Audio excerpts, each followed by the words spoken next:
So here's my life.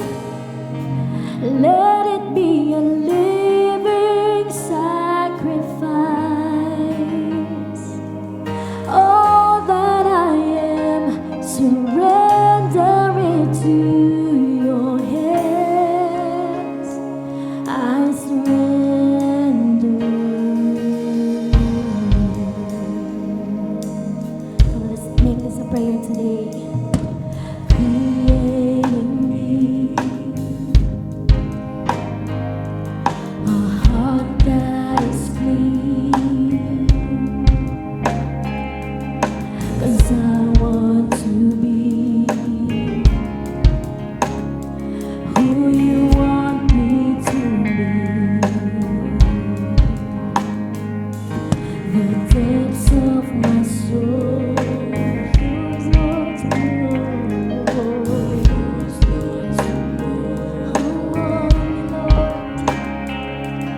Cause I want to be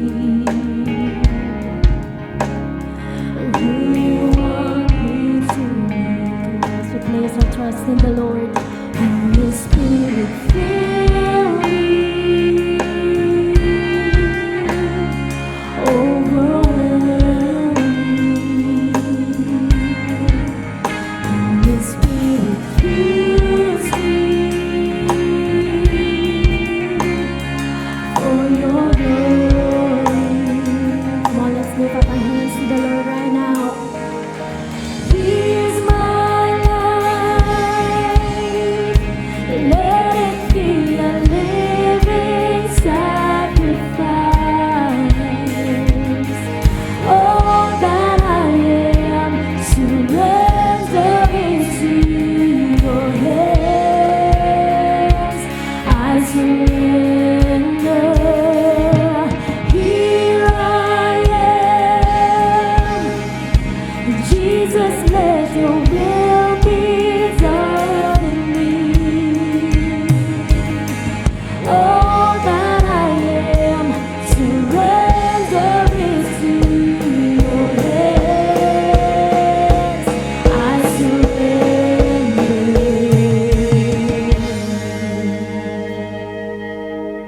As we follow Jesus, we sing, no matter where.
your life to the Lord right now.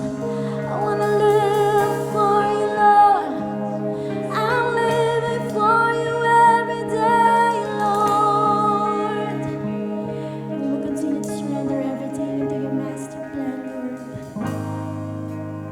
Naniniwala kami, Panginoon, that you have the best plan for our life. So today, God, we will surrender, God. Withholding nothing, God, lalapit kami sa iyo, Panginoon, ng buong buo.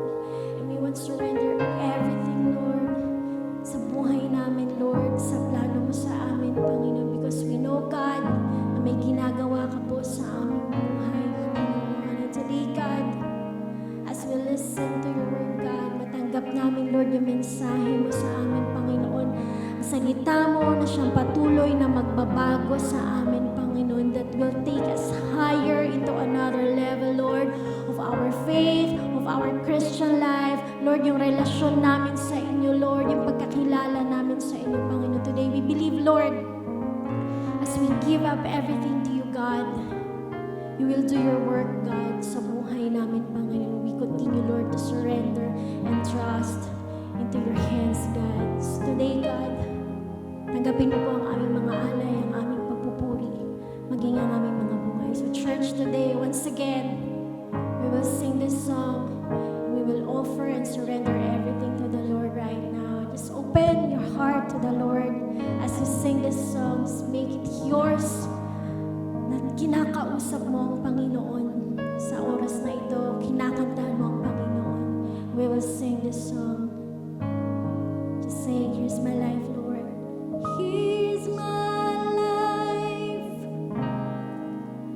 Let it be a living sacrifice. Yes, Lord. All that I am, surrender it to your hands. I surrender, sing it, God. Here I am, Lord. Here I am. To the God in my life. Jesus, let your will be done in me. All that I am, surrender it to your hands. Come on, we will sing. I surrender.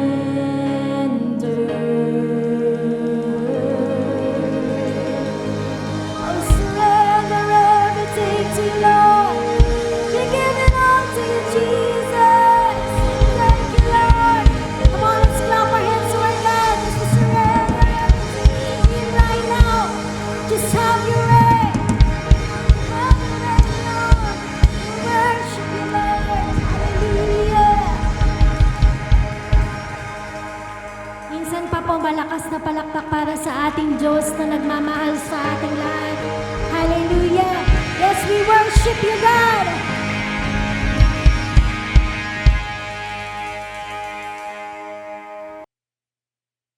Amen. Praise the Lord. Minsan pa po palakpakan natin ang ating Panginoon sa umagang ito. Praise God. Good morning, good afternoon, good evening sa bawat isa na nandirito. Pwede po ba batiin natin ang Happy Mother's Day yung nanay na katabi natin? Huwag yung mukhang nanay, ah. Amen. Praise the Lord. Kung kabataan man yan o single yan, batiin mo na rin. Sabihin mo sa kanya, Happy Mother's Day sa nanay mo. Praise the Lord. Amen. Hallelujah. Purihin po ang Panginoon sa araw na ito. Naniniwala po ako na inihanda na ng Panginoon ang ating mga puso't isipan para po sa pag-receive ng kanyang banal at makapangyarihang salita. So tayo po ngayon ay dadako sa second installment po ng ating brand new series ngayong buwan ng May entitled Under Construction. Sinasabi natin that you are a work in progress. Tayo po ay work in progress. Why? Ang kaligtasan ng Panginoon na ginawa niya, finished work, sinabi niya, it is finished. But yung paglago natin, yung karakter natin, yung buhay natin, yung spiritual life natin, still work in progress. So kapag work in progress, minsan o madalas, ito ay messy. Madalas may mga falling debris. Madalas ito ay pinapolish pa. So dapat naiintindihan natin yung mga pinagdadaanan natin pag work in progress. Halimbawa, yung isang proyekto, yung isang bagay. Kapag work in progress ito, dapat nauunawaan natin na ganito talaga yung proseso na pinagdadaanan dito. Ito talaga yung dapat nating pagdaanan. Kaya nga po, napaka-importante nitong pag-uusap na ito na gagawin natin kasi hindi tayo magiging masyadong harsh o hard sa sarili natin. At the same time, hindi naman tayo masyadong magpapatumpik-tumpik sa sarili natin kapag naunawaan natin na ganito talaga yung nararanasan natin at pinagdadaanan natin sa buhay. At dapat pagdaanan natin, baka nakikita naman natin na masyado naman na akong patumpik-tumpik sa buhay ko at hindi ko na naaayos yung dapat kong ayusin sa buhay. Kaya nga po, napaka-importante, subaybayan natin itong series na ito. At naniniwala po ako mga kapatid that God will continue to transform us. God will continue to change us. So let's get started. Alam niyo po ba that today most people recognize the human life cycle as having different distinct stages. May iba't ibang stages ang buhay ng tao. For example, the human life can be divided into stages. First, yung tinatawag nila na prenatal development. Ito po yung period of rapid growth and development. Ito yung sinasabi natin na fetal development within the womb. Ito yung fetal development kapag fetus pa lang yung isang bata. Ito yung from conception to birth na tinatawag. Yan po yung prenatal development. Pangalawa, yung tinatawag na infancy na stage from 0 to 2 years. This period of rapid growth and development characterized by reliance on caregivers, yung kanilang nag-aalaga sa kanila. Dito nagkakaroon ng cognitive development ang isang tao. Pangatlo, yung tinatawag na childhood na stage. Ito yung 3 to 10 years old. Ito natututunan ng isang bata yung mga learning skills, yung social interactions na di-develop na sa kanya, at dito nag-e-expand na lalo yung cognitive ability ng isang bata.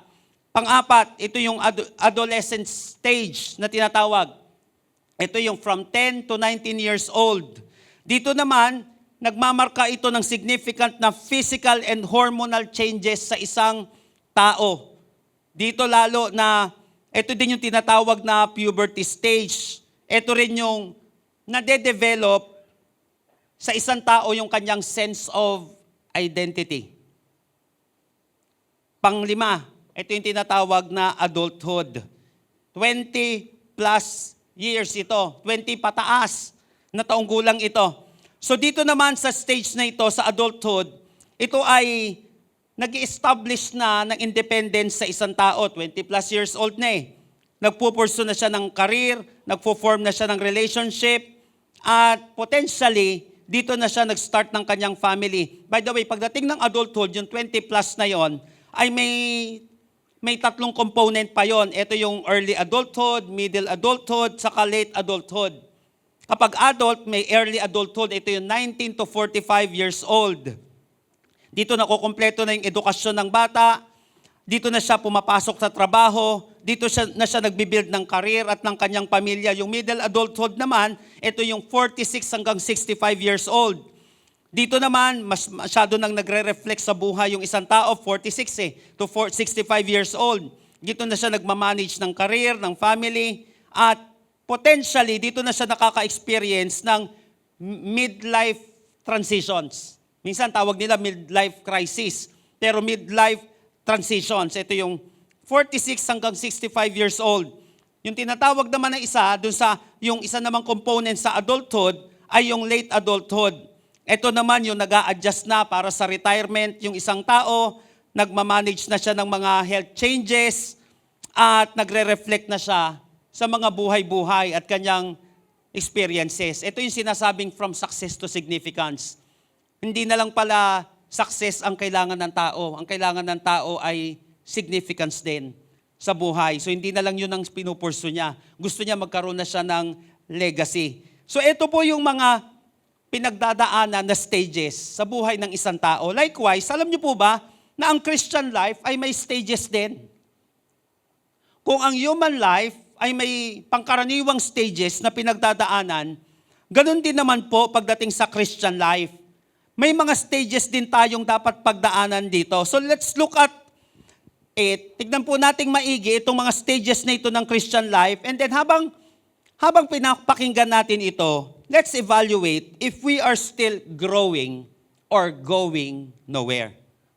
Ulitin ko habang tayo ay nakikinig dito, magbulay-bulay po tayo. If we are still growing or we are going nowhere. May pinatutunguhan ba yung buhay ko?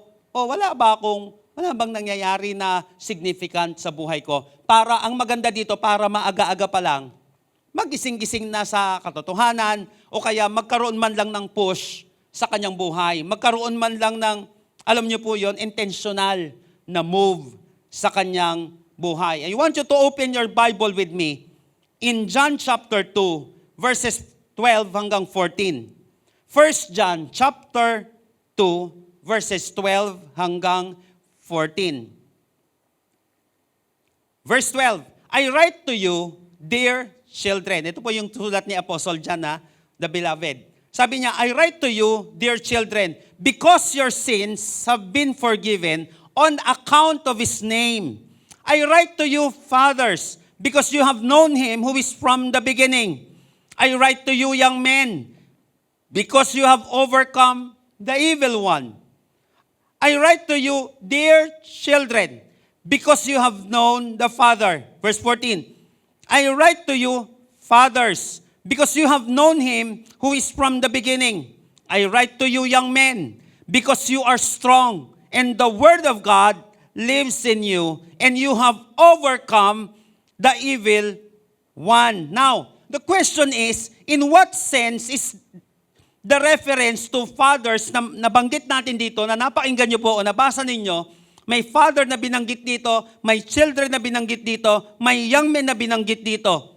Iti-take ba natin ito na literal o figurative?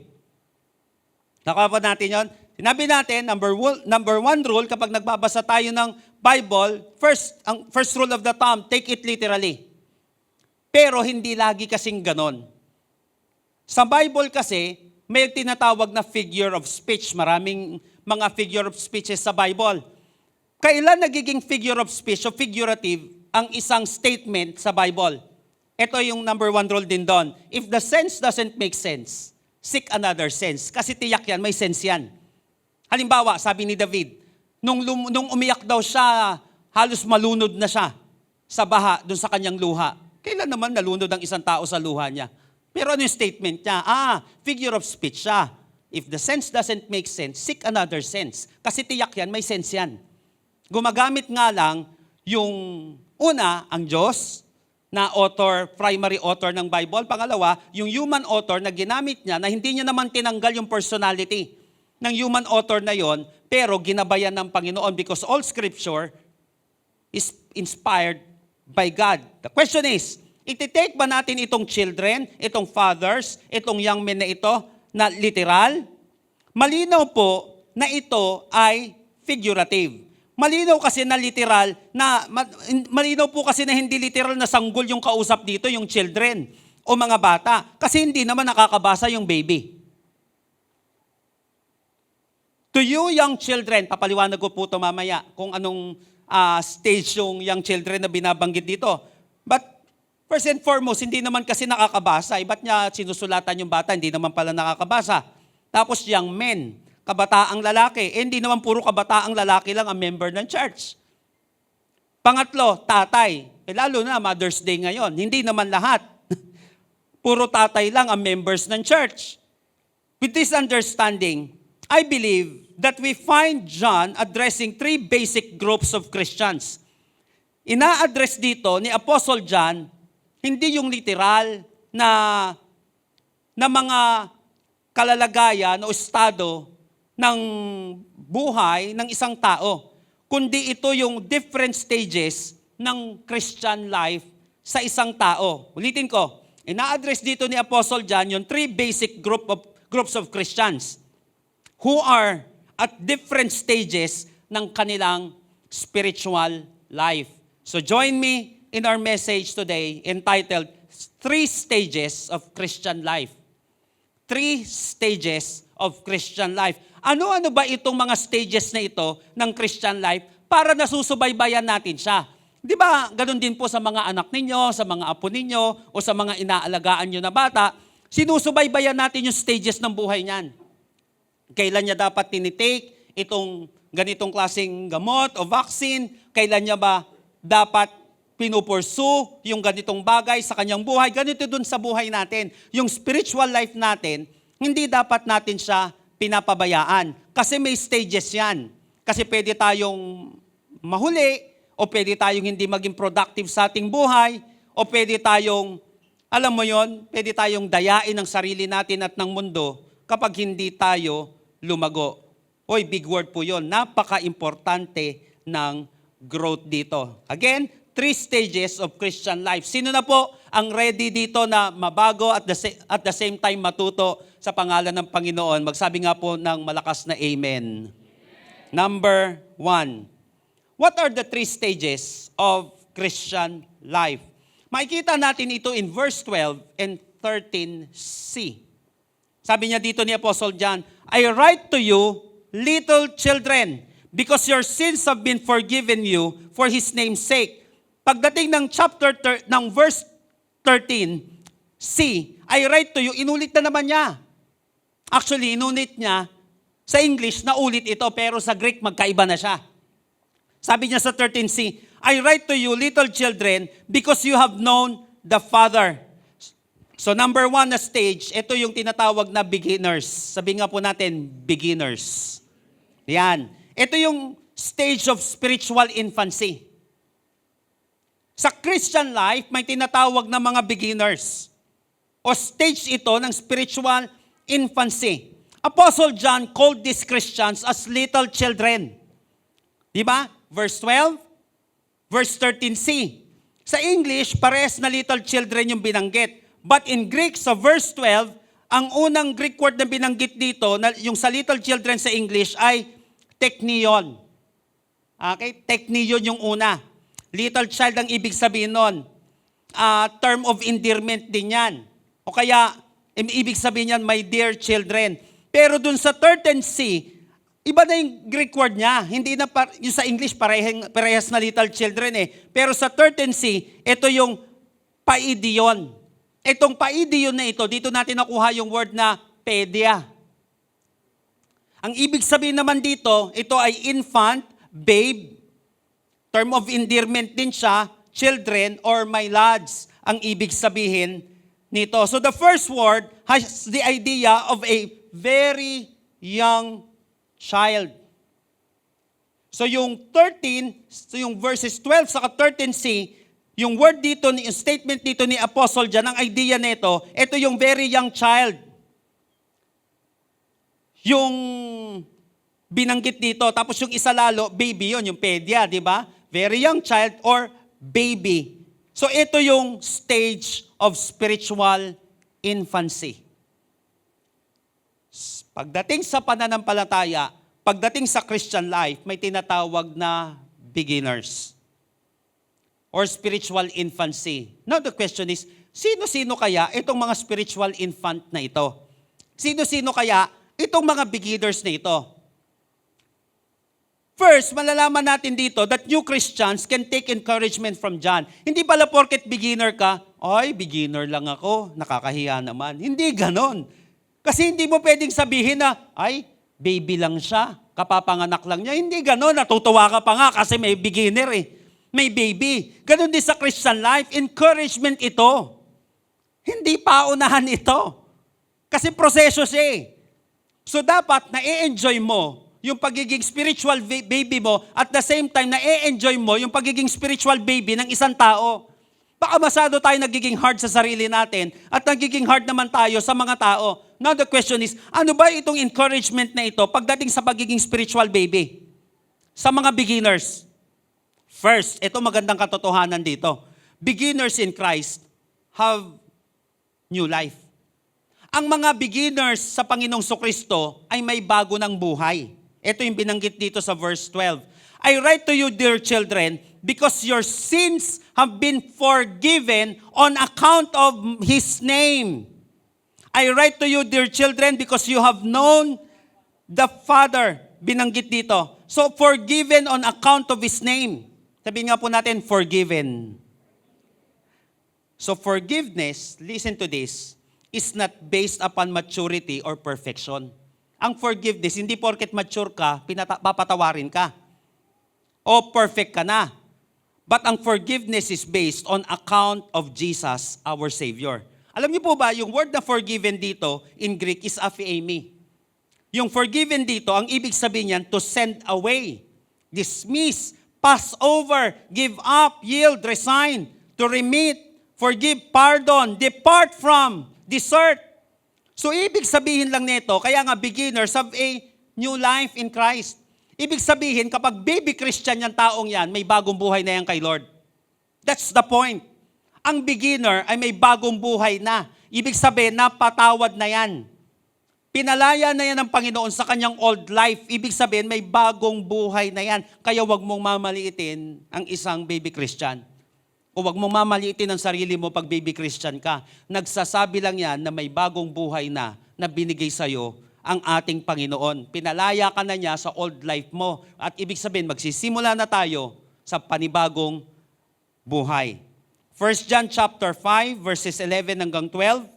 And this is what God has testified. He has given us eternal life, and this life is in His Son. This life is in His Son. Sabi dito, 12, whoever has the Son has life. Whoever does not have God's Son does not have life. So kapag wala ang Panginoong Sokristo sa buhay ng isang tao, luma pa rin yung buhay niya. Wala siyang tunay na buhay na ganap at kasaya-saya. So kapag si Kristo, ang Panginoong Hesus ay nasa atin na, may bagong buhay na tayo at may kaligtasan na, ang isang tao yung susunod natin yon. Kaya importante ito, forgiven on account of His name. Hindi tayo napatawad dahil mature ka na o perfect ka, napatawad tayo sa account ng Panginoong Sokristo. Kaya importante yan. Pag sa account mo lang, ay 0-0. Marahil yung account mo 0-0. Pero yung account ng Panginoon, napakatindi. Tapos na, napakayaman ng account ng ating Panginoong Sokristo pagdating sa kaligtasan natin. So beginners in Christ have new life. Second, the encouragement dito, pagdating sa mga spiritual baby, beginners have eternal life. Sabihin nga po natin, eternal life. Tignan niyo pong maigi. Verse 13. I write to you, dear children, because you have known the Father. Because you have known the Father. I write to you, because you have known the Father. So beginners have eternal life. They have fellowship with the Father. You have known the Father. Kaya ang ibig sabihin dito, definition ito ni John, ng eternal life. Pag sinabing you have known the Father, definition ito ng eternal life. John chapter 17, verses 2 hanggang 3. Same na author. John chapter 17, verses 2 hanggang 3. Tignan niyo po, napaka-importante nito. For you granted Him authority over all people that He might give eternal life to those who have given Him. Tignan niyo po, verse 3. Now this is eternal life, that they may know you, the only one true God, Jesus Christ, whom you have sent.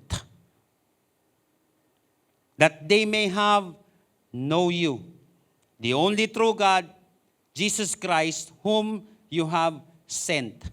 So yung mga beginners, kaya importante ito Mapapansin natin yung mga infants, hindi lang sila simpleng infant dito. Ibig sabihin, sila may eternal life na.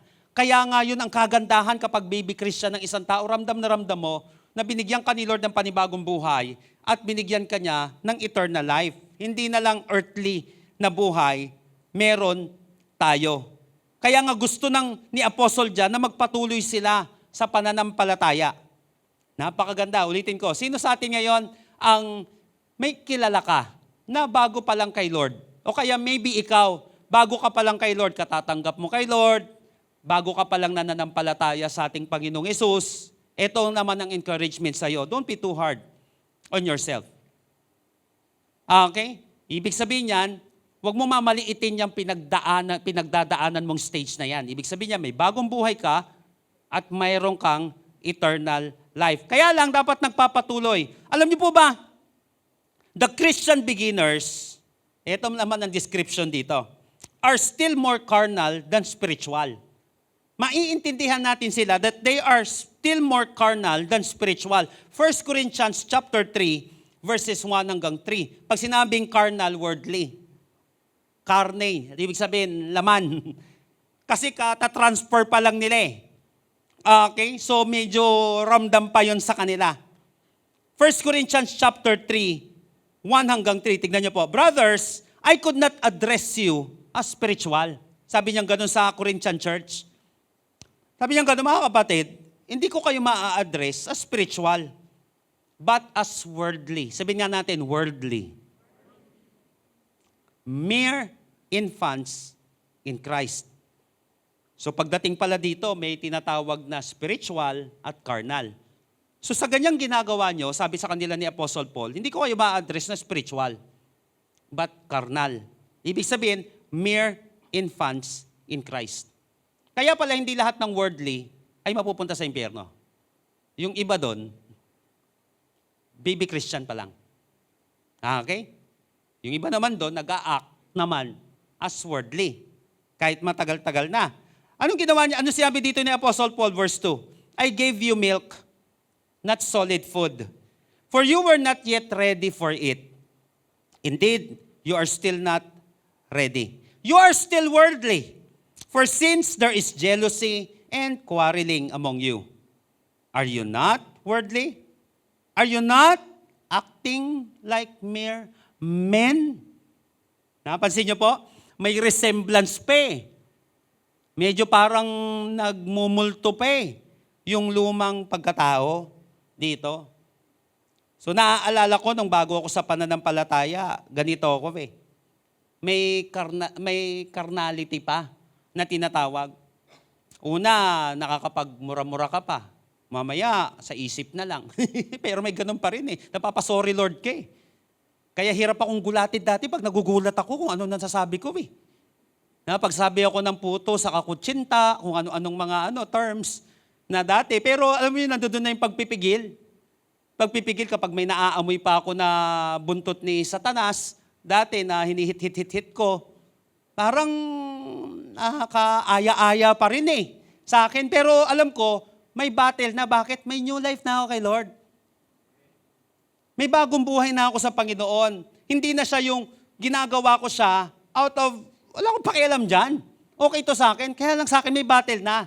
Kasi alam ko may bagong buhay na ako kay Lord, at the same time, may eternal life na ako.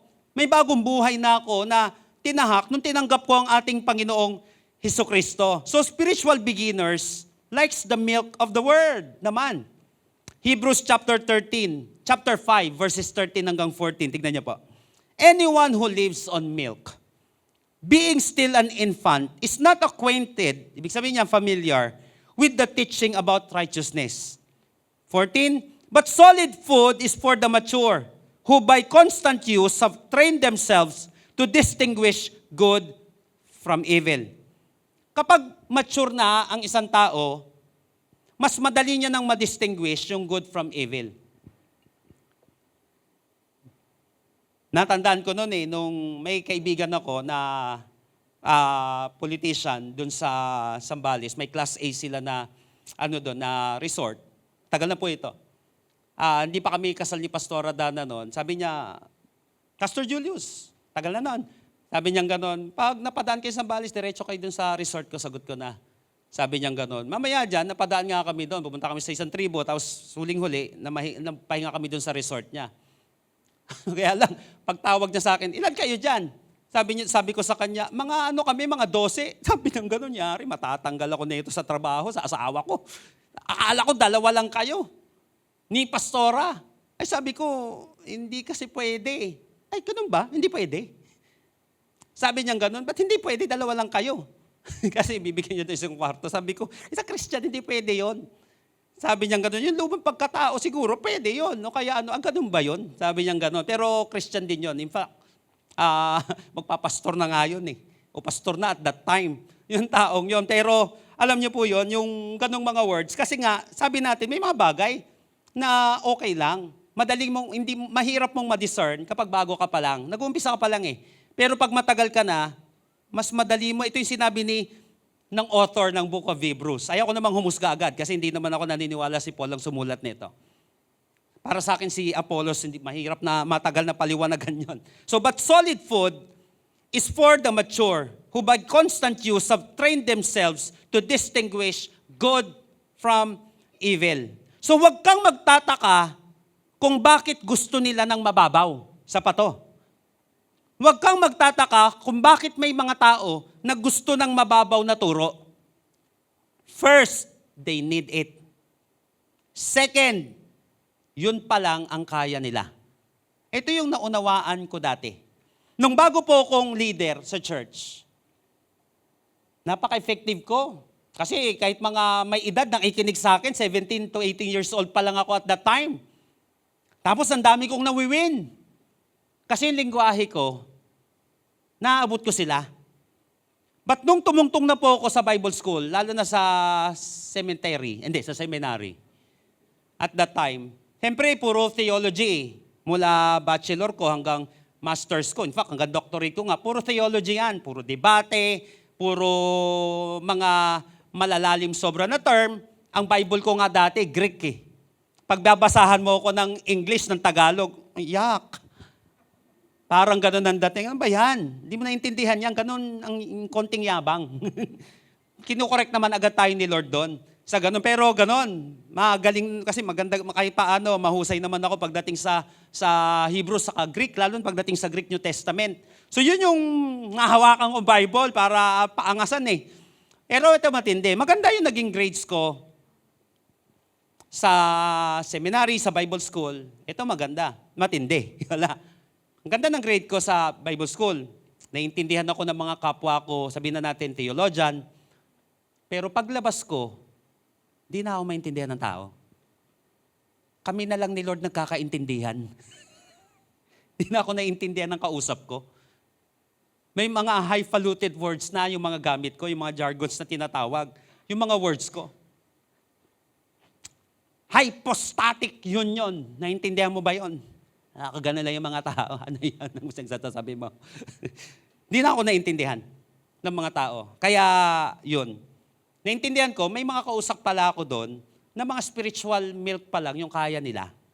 Kaya po ngayon, ginaninto ko na. Importante yun, naiintindihan. Kaya may mga points tayo para mas madaling may take home tayo. Kahit na baby Christian, magkaka-take home siya. Kahit na matagal na, di mas madaling i-transfer yung message. Nakuha po natin yon. At the same time, hindi naman, kasi magkaiba po yun yung sobrang babaw in a way na mali-mali naman yung pinaggagawa. Biruin mo, hindi po pinipiga yung word eh, kung ano-ano agad, kung san-san ka agad na mga verses pumupunta. Hindi mo pa nga pinaliwanag. Mas maigi na yung isang verse na preach at pinaliwanag kaysa sandamakmak na verses na hindi naman na-expose at naipaliwanag. Hindi mag-grow doon, hindi pure milk. Na kung saan tawag ni Apostle Paul o ni Apostle Peter dito. Nakuha po natin, huwag kang magtataka kung bakit mababaw ang gusto nilang turo ng mga baby Christians. First, they need it. Second, yun pa lang ang kaya nilang i-take. Susunod din, mapapansin natin that they are happy with spiritual milk, not meat. Mas masaya sila sa spiritual milk at hindi sa meat. So don't be too hard on yourself and don't be too hard on other baby Christians. Ka masyadong hard doon. Sa sarili mo at sa ibang tao, ang kagandahan, ang importante, they have already a new life in Christ. Second, they have already an eternal life. Yun ang pinakamaganda doon.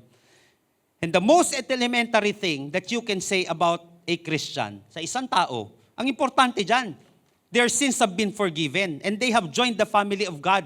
Membro na sila ng katawan ni Kristo. Kaya yung ibang di nakakaintindi nito, pag nakakita, ano ba yan? Christian ka pa man din, hindi totoong Christian yan, hindi totoong born again yan. Isip-isip ko, para ka naman di dumaan dyan, masyado ka naman. Parang di ka naman naging baby Christian o hindi lang nauunawaan. Kaya ganun siya maging judgmental sa kanyang kapwa. O kaya naman, baka masyado naman siyang nagiging hard sa kanyang kapwa o masyadong distorted yung kanyang sarili. But ang importante dito, may beginners na tinatawag. The stage of spiritual infancy. pero hindi dyan nananatili. Kasi sinabi natin, stages ito. Sabihin nga po natin, stages. Pangalawa, verses 13b hanggang and 14b. Sabi dito, I write to you, ito naman, young men, because you have overcome the evil one. I write to you, young men, because you are strong, and the word of God lives in you, and you have overcome the evil one. Number 2 is the overcomers.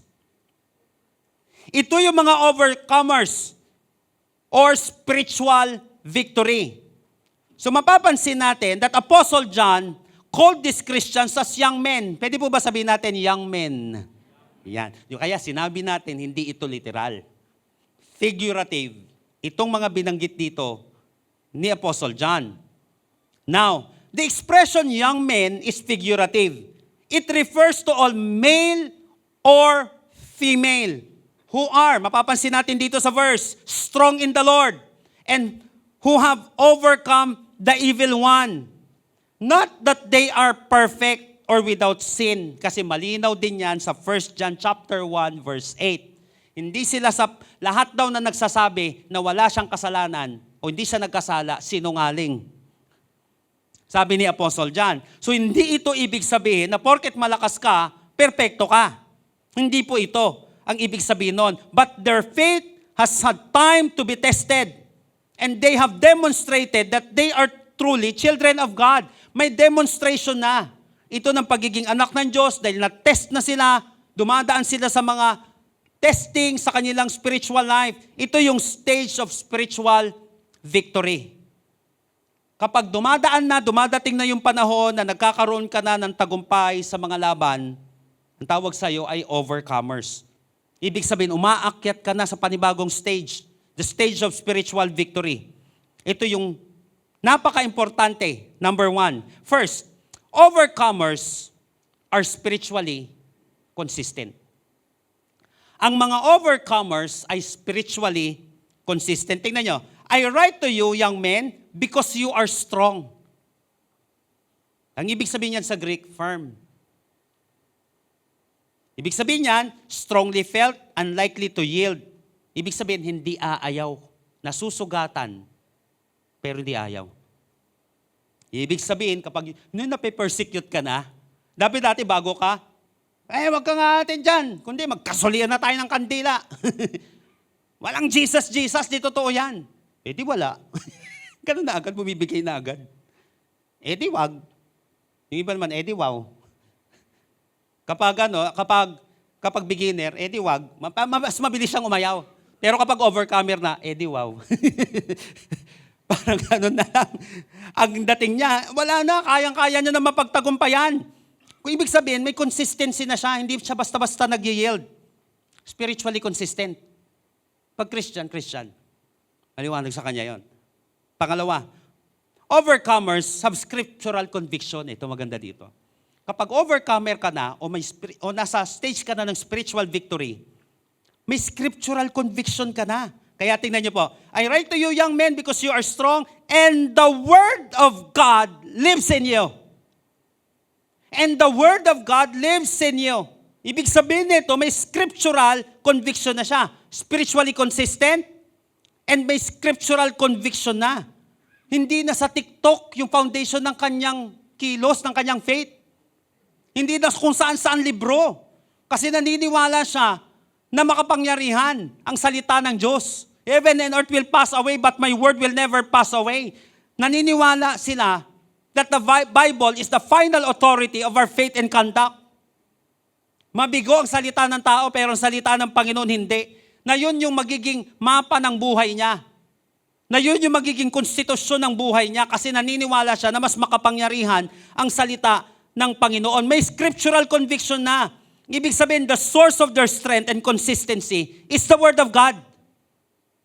Kaya napaka-importante nito kapag paano ka nagdi-deal ng problema sa family, paano ka nagdi-deal ng problema sa business, paano ka nagdi-deal ng problema mo sa kapwa mo, paano mo dinidil ang problema mo sa negosyo mo, sa sarili mo. Dapat may scriptural conviction. Yan ang mga overcomers. Yan ang source ng victory ng isang mananampalataya. Kaya napansin niyo po, Ephesians chapter 6. Ito yung mga baluti ng mga mananampalataya. Hindi siya hindi siya puro pang depensa. May pang-upensang binanggit dun sa dulo. Ano yun? Sword of the Spirit. Who is the Word of God. Kung gusto mo, walang nananalo puro depensa, pero kailangan mo dumipensa. Ha? Kaya nga sa dulong-dulo, binanggit dun yung Sword of the Spirit. Importante kasi, sa pagtatag mo at pagkapanalo mo, ang salita ng Panginoon. You will never win in life without the Word of God. Kaya importante yung scriptural conviction. Ang source ng strength and victory at consistency ng mga tao, ng mga mananampalataya ay sa salita ng Panginoon. Third, overcomers are successful conquerors. Kaya nga sinabi dito, and the Word of God lives in you and you have overcome the evil one. Ito yung sinabi natin. Kapag mga overcomers na o nasa stage of spiritual victory na ang isang mananampalataya, may napagtatagumpayan na siya. Yung word na overcome dito in Greek is nikao. Itong nikao na ito, it means to conquer, vanquish, subdue, to overcome, prevail. Kaya nga sabi sa mga paraphrase na version, especially dito sa Easy English version, tignan niyo po, Easy English Bible. Young men, I have written to you because you are strong. You continue to obey God's message and you have won against Satan. Ay, ang ganda nito. Yung binanggit dito, hindi demon. Hindi demons yung binanggit dito. You have overcome the evil one. Yung evil one dito, kaya nilinaw ng ibang mga paraphrase versions, you have won against Satan.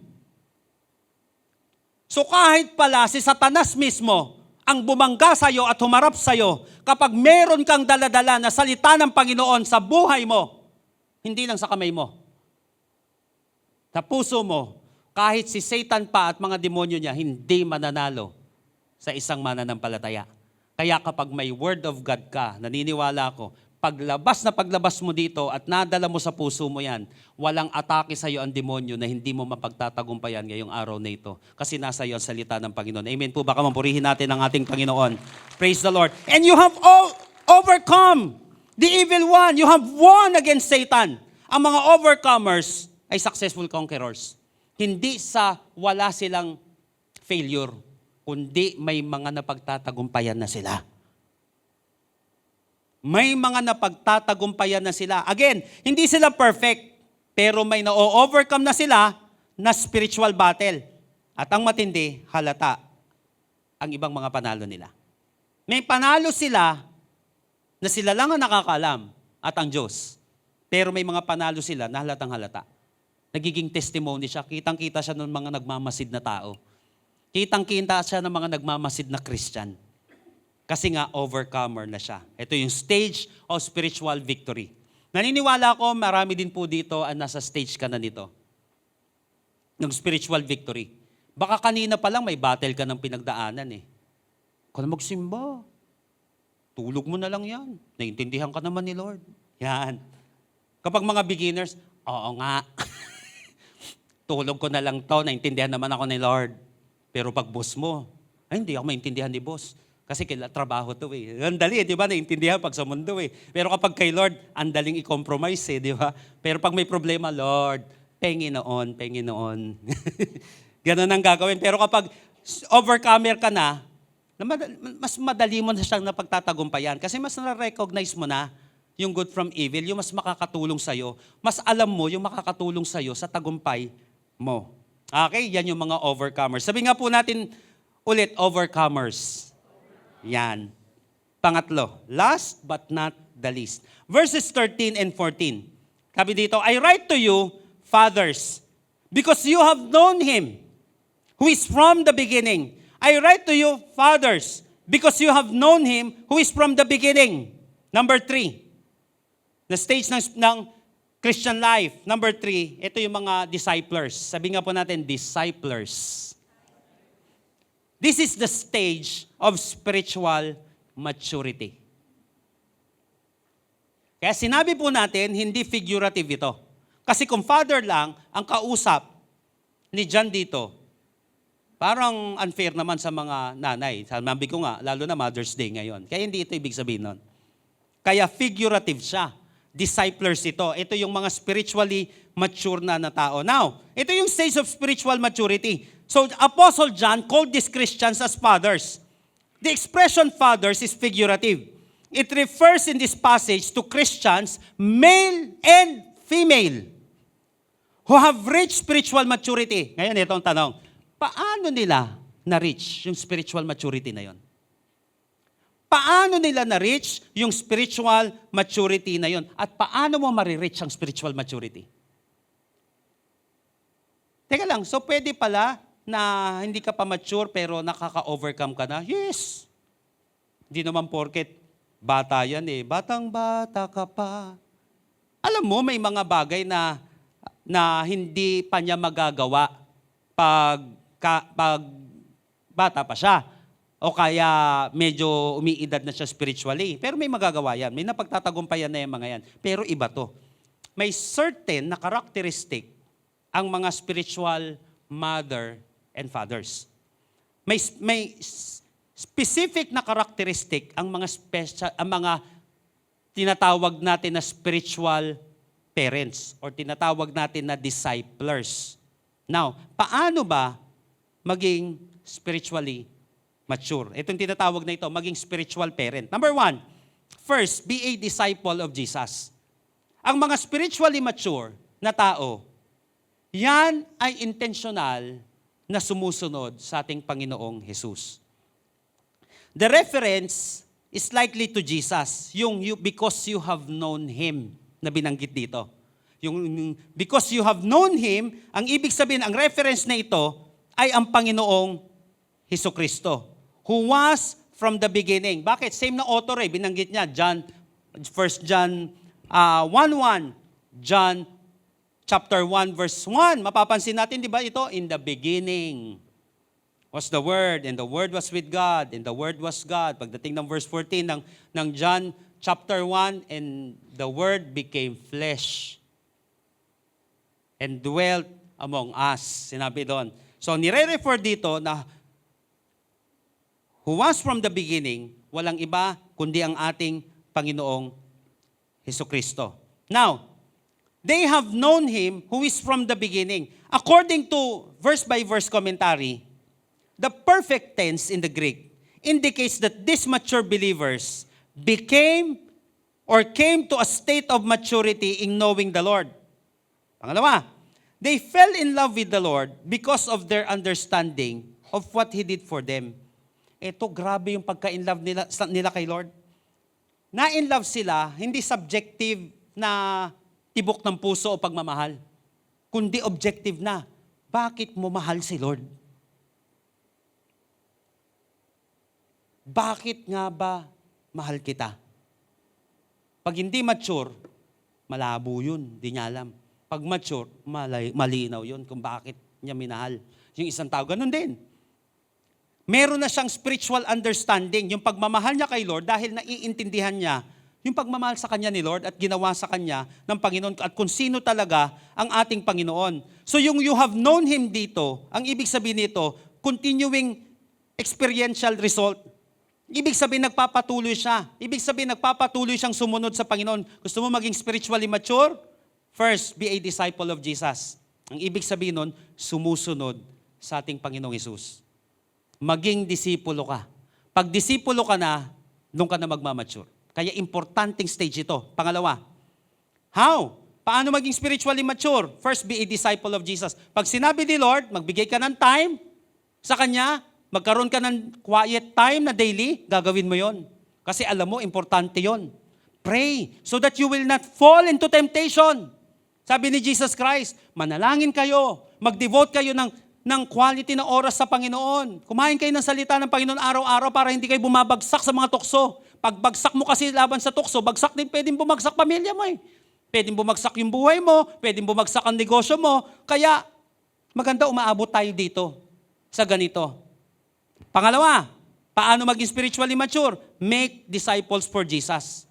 Una, be a disciple of Jesus. Pangalawa, make disciples for Jesus. I write to you, fathers. Yung Greek word na ginamit po dyan ay pater. Itong pater na ito, ang ibig sabihin ay father. An elder, senior, papa. So hindi lang po ito sa isang tao o sa ilang tao. Ito po ay mga mananampalataya na kung saan may spiritual silang distinction. Sino itong mga pater na ito? Father, elder, senior, father in age, spiritual father, father by origination. Ito po yon. They have produced spiritual offspring. Nakakapag-produce niya sila ng spiritual offspring by leading others to Christ. Meron na silang naaakay kay Lord. Pwedeng hindi sila pastor. Pwedeng hindi sila bishop.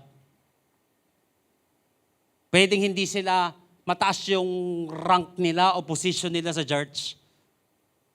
Pero pwede pala na maging spiritual parent ng isang tao o spiritually mature ng isang tao kapag siya ay nag-aakay na. Ang ibig sabihin ng Bible, make disciples. Siya ay gumagawa na ng disipulo. Nag-aakay siya. Remember that a discipler is a mature person who guides and mentors another person in the process of spiritual growth and learning. Sa madaling salita, ito yung mga spiritual parent. Alam niyo po ba, kaya kung papansinin niyo dito, verses 13 and 14 I write to you, fathers, because you have known Him. Tignan niyo po Tapos sabi ulit sa verse 14, I write to you, fathers, because you have known Him, who is from the beginning. Alam niyo po ba na napaka-importante nitong you have known Him? Figure of speech din ito sa Bible. Kaya alam niyo po ba, may tinatawag na law of first mention pagdating sa pag-i-interpret ng Bible. Nung unang minention, yung ganyang klaseng phrase o ganyang statement, ano ibig sabihin nun? Para lang nagkakaroon tayo ng idea kapag ginagamit ito ng author sa Bible. In Genesis chapter 4, verse 1, ito ang sabi sa verse na yon, Adam knew. Diba? Sa pagdating kay John, you have known him from the beginning. Pero sa chapter 4, verse 1, Adam knew Eve, his wife. Adam knew Eve, his wife? Ano, nagkakilala sila? Ito ba ibig sabihin nun? Hindi, figure of speech po siya. This means to indicate that they had sexual relations leading to conception and birth of Cain. Adam knew Eve, his wife. Yun po ibig sabihin nun. Inulit-ulit yan sa chapter 4, verse 25. Adam knew Eve. Ibig sabihin, nagkaroon ulit sila ng maraming anak, including Seth. Kaya nga po importanteng dumaan muna tayo sa pagiging beginner, pagiging overcomer, manatili at magtagumpay, but importante rin na ubabot tayo sa pagiging discipler.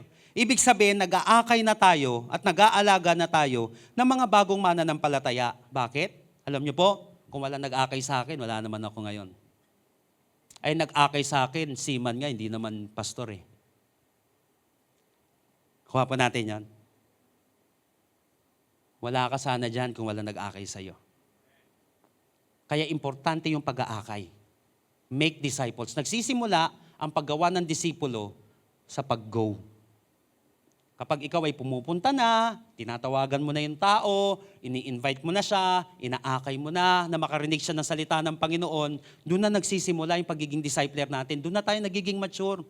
Ibig sabihin kasi sumunod ka sa Matthew 28:19-20.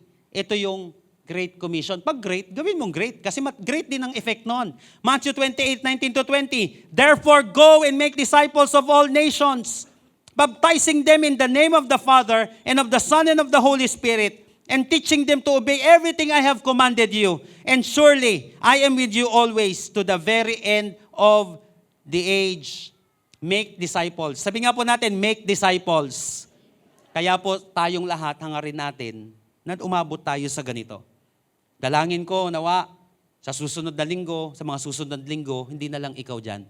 Akay-akay mo na yung kapatid mo, akay-akay mo na yung nanay mo, yung tatay mo. Isa sa pinakamasarap na pwede mong irigalo sa nanay mo ngayong Mother's Day ay hindi lang panlilibre mo sa kanya, kundi magkaroon siya ng buhay na walang hanggan na nagsisimula saan? Pinag-aralan natin sa relasyon niya sa ating Panginoong Kristo. Pinakamagandang regalo mo sa tatay mo yan. Pinakamagandang regalo mo sa mga kapatid mo, sa mga kaibigan mo, sa mga mahal mo sa buhay. Akayin mo kay Lord. At dalangin ko, umabot tayo sa ganito. 1 Corinthians chapter 4, verse 15. Tignan niyo po maigi, ang ganda na ito. You may have 10,000 teachers in Christ. Pwede ka magkaroon ng 10,000 na teachers kay Lord.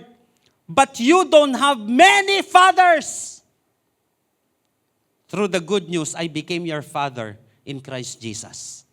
Pwede kayo magkaroon ng maraming spiritual teacher. Ganun naman, tama naman talaga. Di ba, marami tayong pwedeng maging mentor spiritually. Marami dito sa church. Marami rin tayong pwedeng mapakinggan na kung saan nakakapag-mentor sa atin. But you don't have many fathers. Sabi dito, hindi pwedeng marami kang tatay. Through the good news, I became your father in Christ Jesus. Sa pamamagitan ng mabuting balita, naging tatay niyo ako sa pananampalataya. Kaya napaka-importante nito. Napakasarap na balang araw, may magpapatotoo o nagpapasalamat na sasabihin, nagpapasalamat ako sa taong ito. Kasi minsan sa buhay niya, may problema din naman siya, hindi naman siya perpekto, pero nakuha niya pang mayaya ako. Nakuha niya pang i-share sa akin si Lord. Nakuha niya pa na i-share sa akin yung naranasan niya sa Panginoon. Alam niyo po mga kapatid, mayroon tayong program ngayong month na ito.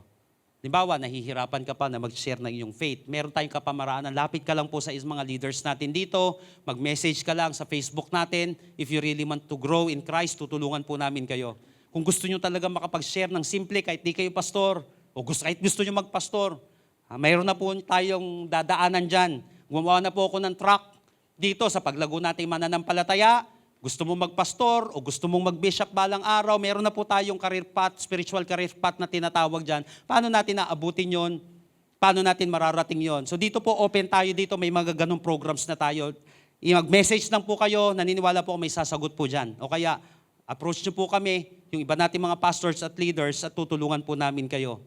Tatatayan namin kayo, nananayan namin kayo. Ibig sabihin, naalagaan po namin kayo. Magtutulungan tayo spiritually, of course, para nang sa gayon, ikaw man din balang araw, ay makapag-akay ka rin ng mga tao kay Lord. Ulitin ko, isa sa pinakamagandang regalo mo sa isang tao, ay mailapit mo siya sa Panginoon. Amen po ba?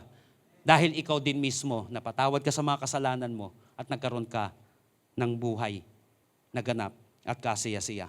So what are the 3 stages of Christian life? Number 1, the beginners. Sabi nga po natin, beginners. This is the stage of spiritual infancy. Ang encouragement dito, lahat kahit bata sa pananampalataya, ibig sabihin may bagong buhay na, they already have a new life, and they already have an eternal life. Yun ang maganda doon. Pangalawa, overcomers. This is the stage of spiritual victory. Ibig sabihin, spiritually consistent, firm na sila, may paninindigan, hindi basta-basta umaayaw, may scriptural conviction sila. Ang conviction nila, hindi personal conviction, kundi ano yung nasusulat, ano yung sinasabi ng salita ng Panginoon. At may successful conqueror na sila. Kasi yung tagumpay nila, ang source nun ay salita ng Panginoon at nagkakaroon na sila ng mga spiritual victory. Last but not the least, disciplers. Ito yung stage of spiritual maturity. Paano? Be a disciple of Jesus, susunod sa Panginoon, kahit hindi perpekto, tuloy-tuloy lang. Pangalawa, make disciples for Jesus. Ang kagandahan dito, hindi tayo masyado magiging hard sa sarili natin, pati sa ibang tao. Kasi naiintindihan na natin ngayon, hindi na tayo nagiging judgmental. At the same time, hindi rin naman tayo masyadong nagpapahuli. Kung nakikita natin, medyo yata parang sobrang masyado na akong pabebe. Sino dito nararamdaman mo, parang pabebe na ako masyado. O kaya masyado ng pabebe ito. Kaya minsan, iba-iba ang treatment. Kaya sabi ko, may mga bagay na pwede mo akong kopyahin, pero may mga bagay na hindi. Kasi minsan dinidil ko yung isang tao sang-ayon sa kanyang dapat pagdaanan sa buhay. Sa kanya kung paano dapat siya ititreat. Kasi nga, baka kailangan niya ng magtagumpay man lang. O kaya baka kailangan man lang na maging kapakipakinabang na kay Lord yung buhay niya para sa mga tao, sa paligid niya. At naniniwala ko, ano man ang pinagdadaanan natin ngayon, let's celebrate these stages in Christian life. I-celebrate po natin ito kasi ito ay ginawa ng Panginoon para po sa ating mga mananampalataya. Thank God na iintindihan ka ng ating Panginoon sa mga pinagdadaanan mo sa buhay. Come on, purihin natin ang Panginoon sa araw na ito. Tayo pong lahat ay tumayo if you can stand right now in the presence of the Lord. Alam niyo po, ang Christian life ay may harmony siya pagdating sa physical life natin. Kung ang physical na buhay natin ay mga may stages na tinatawag, ganun din naman sa spiritual life. Ito nga lang ang maganda. Paano ka lumilipat sa ganong klaseng stage ng buhay mo? Paano ka humahakbang? Stages eh. Paano ka lumilipat? Alam niyo po ba? Only growth lang ang magagamit mo, ang magiging paraan para makalipat ka doon. Growth. Kinakailangan lumalago tayo. Now, if ever lang walang growth na nangyayari sa buhay natin, that is a sign of spiritual sickness or disorder. Pag walang growth na nangyayari, baka may spiritual sickness or disorder. O hindi na tayo manghuhula pagdating sa stages kasi may pamantayan na tayo. Beginner, overcomer, saka discipler. Susundan na lang natin siya. Pag walang ganito, ang kagandahan dyan, edi magsisik tayo ng help. Halimbawa, walang growth. O kaya, kakaroon tayo ng panibagong pag-iisip, panibagong pagkilos. Kasi walang growth. Ngayon naman, kung nakikita mo naman, natural naman, dumadaan ka naman sa proseso ng pananampalataya. Don't be too hard on yourself. Enjoy mo yung eternal life mo. Enjoy mo. Patawarin mo na yung sarili mo dahil the moment na tinanggap mo na si Lord sa buhay mo, pinatawad ka na ni Lord. Mahirap, pinatawad ka na ni Lord. Yung sarili mo, hindi mo pinapatawad eh. Patawarin mo rin ang sarili mo. Dahil alam ni Lord yan. Ikaw nga, naintindihan mo yung anak mo, di ba? Nung nadadapa-dapa. Nung ang dami-daming sinasabi na hindi mo maintindihan. Naintindihan mo nga, di ba? So, ibig sabihin, ikaw din, naintindihan ka ni Lord. Kung dyan ka sa level na yan. Pero gusto ng ating magulang sa langit, ng ating tatay sa langit. Masaya siya kapag nakikita niya dahil nag-uumpisa ka na. Masaya si Lord doon. Huwag mong baguhin yon. Alam niya, baby ka talaga. Pero kasiyahan din ni Lord na nakikita niya yung anak niya lumalago. In fact, bago ako pumasok dito, tagal kasi may ina-upload ako na video ngayon about, ang title nun is MYMP, Make Your Mother Proud. Ito lang kasi send lang. Ang tagal. How to make your mother proud. Nilagay ko doon, paano ba magiging proud si nanay sa atin? Nakalagay doon sa Proverbs. Ganda nyon. Pakinggan nyo na lang pumamaya. Pero kasiyahan ni nanay, kasiyahan ng magulang natin, di ba masaya ka? Kapag nakikita mo yung anak mo, umayos lang yung buhay. Natandaan ko na sinasabi na nanay at tatay ko sa akin. Alam nyo, kahit wag nyo na kaming intindihin paglaki ninyo maging maayos lang ang buhay nyo, masaya na kami. Proud na kami doon. Maayos lang ang buhay nyo. Ganon din si Lord. Masaya si Lord, nakakita siya ng mga baby spiritually. Pero masaya din si Lord na yung baby yun, nag-grow. Maayos yung buhay, nagdidesisyon ng tama, tapos mamaya dyan, hindi na lang puro sarili niya naintindi. Ba, may iniintindi na rin na iba. Nagiging blessing na rin sa iba. Who wants to grow spiritually today? Sino sa atin gusto mo maging spiritual discipler na? Kasi maybe dumadating na yung you're already tired of taking people for granted if they will go to hell. Hindi ka na lang basta mananampalataya. Sakit na sa puso mo na may kapamilya ka, na may anak ka, may nanay ka, may tatay ka, may kaibigan ka, na hindi patinanggap si Lord sa buhay niya. Without Jesus, there's no such thing as salvation. There's no such thing as heaven. Mapupunta sa langit? Wala. Sabi ni Jesus, I am the way, the truth, and the life. No one comes to the Father except by me. Di ka na masaya na ganon. Gusto mo na mag-akay. Gagrant sa'yo ni Lord yan, pusong yan. Who wants to become overcomers? Ibig sabihin naman, sawa ka na maging mahinang Kristiyano. Sawa ka na laging, kailangan ba lagi na akong ginagabayan kasi dapa ako ng dapa? Although nadadapa ang tao, pero hindi ka naman yung parang bata. Pero gusto mo na maging mananagumpay, sawa ka na sa buhay na yun. Napakahina. Who wants to become beginners? Ito maganda dito. Na sinasabi mo, Lord, gusto ko po magsimula ng buhay. Gusto po matanggal yung guilt sa buhay ko. Kasi, you have forgiven, tignan niyo po, on account of His name. So, naliligtas pala ang isang tao, hindi sa account ng ginawa mo. Hindi sa account dahil mabait ka, dahil nagsisimba ka lagi, dahil wala ka naman tinatapakan na tao. Sabi nga nila, hindi ganun. Hindi ka maliligtas doon. Paano kung may nasaktan ka? Paano kung hindi ka perpekto? Kaya ang account na gagamitin natin, hindi account mo. Account ni Jesus. Pagdating sa forgiveness. Dito ka magsisimula. Sino gusto magsimula kay Lord? Ngayon. Ngayon din ang araw ng salvation. Ngayon ang araw ng bagong buhay kay Lord. I want you to close your eyes right now. Unahin muna natin ito, kapatid, yung personal na relasyon natin kay Lord. Kung ikaw itong taong ito na sinasabi mo, Lord, sawa na ako, Panginoon, sa puro sarili ko lang, pero Lord, gusto ko po magsimula sa iyo. Ayaw ko na ng lumang buhay. Pwede pala magsimula sa iyo. Tanda mo, kapatid, Jesus is the Alpha and the Omega. He's the beginning, He's the end. Ang pinakamagandang simula, magsimula ka kay Lord. Tanda mo, kapatid, mahirap magsimula sa sarili. Bakit? Pag sira ka, hindi mo pwedeng ayusin sarili mo. Ang pwedeng umayos lang sa sirang bagay ay yung gumawa sa Kanya. Ganon din naman sa atin. Bumalik ka sa Creator mo. Bumalik ka sa tunay na Diyos natin. Bumalik ka sa simula. He's the Alpha and Omega. If you're this person right now, kanina pa nangungusap sa iyo itong Word of God na ito, gusto ko rin lumago, Panginoon. Gusto ko rin po magkaroon ng meaning yung buhay ko. Gusto ko rin, Lord, maging mananagumpay. Kapatid, magsimula ka dito. Hindi nakakahiyang maging beginner. In fact, ang saya-saya ni Lord dyan.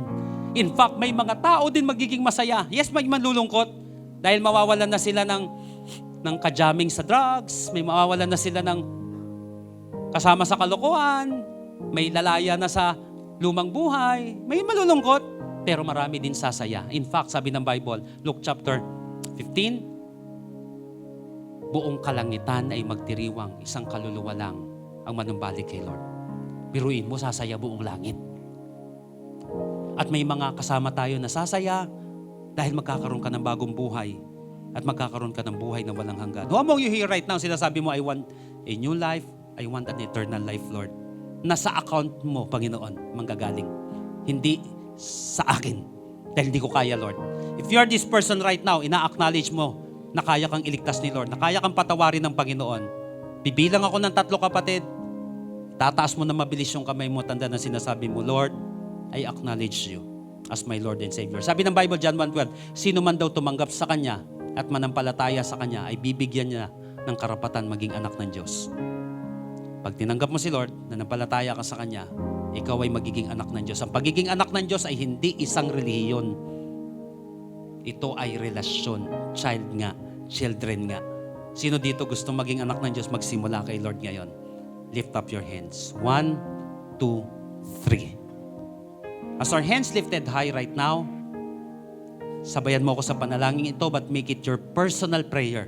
And I believe that after this, your life will never be the same again. Tell it to Jesus right now, Lord Jesus, come into my life. I surrender my heart to you. I admit that I'm a sinner, but I believe that you are my Savior. Starting today, be the Lord of my life. Be the Lord of my life. Save me. Save me. In Jesus' name. In Jesus' name. Amen. Amen. Kapatid, kung ipinanalangin mo yan ng personal ngayong araw na ito. By the way, bakit kinakailangan may sumasabay minsan? Kailangan kasi ito may nag-guide para sa mga spiritual baby. Pero dapat nagmumula sa puso mo ito. Pero kung ginawa mo ito, kapatid, nang mula sa puso mo, huwag mo nang intindihin yung sarili mo. Huwag sa account mo. Huwag sa nagawa mo. Huwag sa sablay mo. Sa account ni Jesus mo kukunin ang kalinisan. Sa account ni Jesus mo kukunin ang kaligtasan. Kaya kung sa account ni Jesus mo ginawa ito, kinuha ito, maniwala ka. Meron kang buhay na walang hanggan at meron kang panibagong buhay kay Lord. Congratulations kapatid. Mahal na mahal ka ni Lord. Mahal ka rin namin sa Panginoon. And if you are this person right now na sinasabi mo, Lord, sasawa na po ako na laging nadadapa. Sasawa na po ako na wala na pagtatagumpayan. Gusto ko pong lumago, Lord. Or maybe some of you right now sinasabi mo, Lord, sawa na ako, Panginoon, na puro sarili ko lang. Wala man lang akong dinala, samantalang ako, inakay ako ng mga tao. Gusto ko rin, Lord, magkaroon ng pakinabang yung sarili ko pagdating naman sa buhay ng ibang tao. Niwala ka, kapatid, the Lord will empower you today. Tutulungan ka ni Lord. Papansin mo na lang, papansin din ng ibang tao, may napagtatagumpayan ka na. At kaya mo narinig ito, kasi, kapatid, may mga battles na mapagtatagumpayan ka ngayong araw na ito, ngayong buwan na ito, ngayong linggong ito, ngayong taon na ito. May mapagtatagumpayan ka sa pangalan ng Panginoong Jesus. Father, in the name of Jesus, Lord, I pray God for strength. I pray God for spiritual victory, Lord, sa mga may battles ngayon. Sa pangalan ng Panginoong Jesus, walang sino man, Panginoon, na makakapagpabagsak sa Kanya sa iyong pangalan. Lord, lahat ng umaalipin sa Kanya, kahit na kampon ng kadiliman, I speak for freedom in the name of Jesus. I speak, God, for victory in the name of Jesus. Lord, mapagtatagumpayan niya itong mga battles na ito, spiritually, physically, emotionally, mentally, financially. In the name of Jesus, may mga battles siya, Lord, na mapagtatagumpayan at magiging patotoo niya ito, Panginoon, para sa iyo. At para sa paghakbang niya sa panibagong level ng kanyang spiritual life, Lord, magagamit niya itong mga testimonying ito na galing sa test para makapag-akay din ng ibang tao kay Lord. Ngayong oras na ito, kapatid, lumapit ka personally sa ating Panginoon. Kausapin mo si Lord. Masaya si Lord na hilingin mo sa Kanya ang pag-angat mo sa panibagong level ng buhay mo. Ano mang battle yan, kapatid? Ano mang pinagdadaanan yan? Ano mang desire yan? Ask God right now. Just talk to God. I will give you 30 seconds to 1 minute, kapatid. Simulan mo na mag-ask kay Lord. Maikli lang. Hindi pa ganda ng salita to. Alam ni Lord yan. Alam ni Lord kapag mula sa puso yung gagawin mo. Hindi kailangan gumamit ng mga highfalutin na words dito. Ang kailangan dito, tao sa puso mo. Mas gusto ni Lord yun. Sa mga gustong may mapagtagumpayan, just talk to God. Ask Him. Kasiyahan ng ating Ama sa Langit na tulungan ka magtagumpay. Kasiyahan ng ating Ama sa Langit na makatulong ka rin sa ibang mga tao at maakay mo sila kay Kristo. Just surrender everything to God. Masaya ang Panginoon na nagpapakumbaba ka sa Kanyang harapan. Naintindihan ka niya. Masaya ang puso niya na lumalapit ka sa Kanya, nagpapakumbaba, humihingi ng tulong, nagpapasalamat. Masaya ang ating Panginoon. You are an overcomer in Christ. Oh Lord. Sa mga beginners dito, masaya si Lord at lumapit ka sa Kanya. Masaya si Lord na mabigyan ka ng buhay na walang hanggan. Walang plano si Lord na mag-isa siya sa langit. Masaya siya na lumapit ka sa Kanya. At masaya rin siya na makakapag-akay ka na hindi lang makakasama mo sa simbahan, na makakasama natin eternally sa langit. Ask God right now. Alam ni Lord, alam mo ng puso mo. May pinapalakas ang Panginoon. May ini-empower ang ating Panginoon. May inaanoin si Lord ngayong araw na ito. Just ask God right now. Ask God. Dumadaloy ang pagpapala ng Panginoon, dumadaloy ang kanyang kapangyarihan, dumadaloy ang kagalingan at kapayapaan sa pangalan ng Panginoong Hesus. Oh Lord, magsisimula ka sa panibagong level ng buhay mo. Magsimula ka na ngayon, kapatid. Magsimula ka na ngayon. Hallelujah. Come on, live your life for God.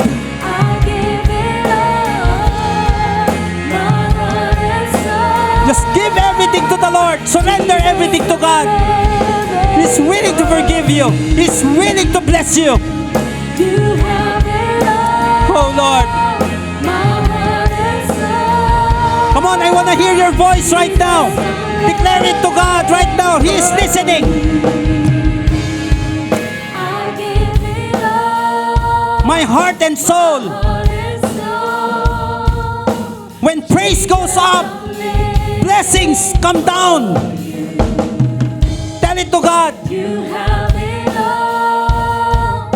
My heart and soul. Come on for the last time. Everybody in this place, declare it.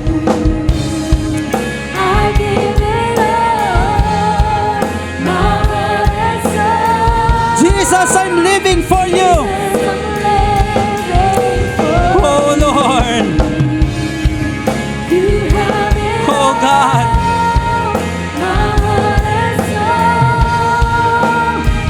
Oh Jesus.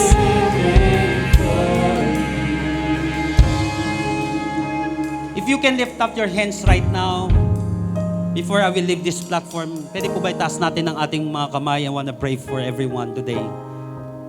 Father, salamat po sa pagtanggap niyo po sa amin. Kilala niyo po kami, Panginoon. Pero yun nga ang maganda. Yun nga ang kamangha-mangha sa'yo. Sa kabila ng kilala mo kami, Lord, binigay mo pa rin yung buhay mo para sa amin. Ganun mo kami kamahal, Lord. Alam mo yung sablay namin. Alam mo yung mga kakulangan namin, pero minahal mo kami. Salamat sa kaligtasan, Panginoon, na ipinagkaloob niyo po. Pangako niyo yan, hindi pangako ng tao, Panginoon. Salamat din po, dahil starting today, may mga magiging mananagumpay dito. May makakapag-create ng magagandang testimonies na napagtagumpayan niya out of that test. Financial na victory, spiritual victory, emotional na victory, mental victory, Panginoon. Salamat po. Dahil may pinalalaya ka at pinagtatagumpay ka. Lord, give them victory in Jesus' name. Lord, itong kamay din na ito, maraming mabibless na tao. Dahil blines mo siya, Panginoon. Maraming mabibless na tao, maaakay para kay Kristo. Salamat po, Panginoon. Dahil pupunuin mo ang lugar na ito ng mga spiritual parent, ng mga overcomers, ng mga beginners, Panginoon. Masaya po kami na makasama yung mga ganitong tao na dumadaan sa iba't ibang stages. It's an honor, Lord, na makasama namin ang bawat isa. Salamat po, Panginoon, sa panibagong level ng buhay namin. Salamat sa kagalingan, salamat sa bagong buhay, salamat sa kaligtasan, salamat sa katagumpayan. Sa iyo lamang po ito nagmumula, wala ng iba. Ito po ang aming panalangin sa pangalan ni Jesus. Lahat po'y magsabi ng malakas na Amen and Amen. Lahat ng pinagtagumpay ng Panginoon, niligtas ng Panginoon, malakas na palakpak para sa ating Panginoon. Praise the Lord. Hallelujah. Amen. God bless you all.